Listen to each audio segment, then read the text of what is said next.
Welcome দি practical education channel viewers. আজকে আমরা একটি এসি খোলার জন্য আসছি, কারণ এসিটি দেখতেই পাচ্ছেন যে সব কভার টভার খোলা। আসলে এসিটি দিয়ে প্রচুর পরিমাণে পানি পড়ে, কারণ ইঁদুরে কেটে পিছনে ফোমটা খেয়ে ফেলেছে, ড্রেন লাইন খেয়ে ফেলেছে।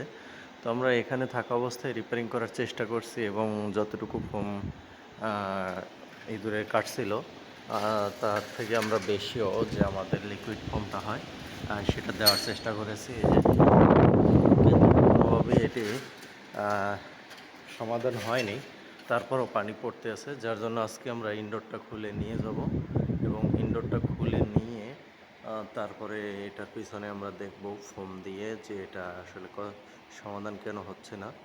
দেখেন, এখানে আমরা কিন্তু ব্যাপক ফোম দিয়েছি, যেটা প্রয়োজনের থেকে অতিরিক্ত, তারপরও এটা সমাধান হয়নি। তো এরকম কিছু ভৌতিক রোগের সম্মুখীন হতে হয় আমাদের।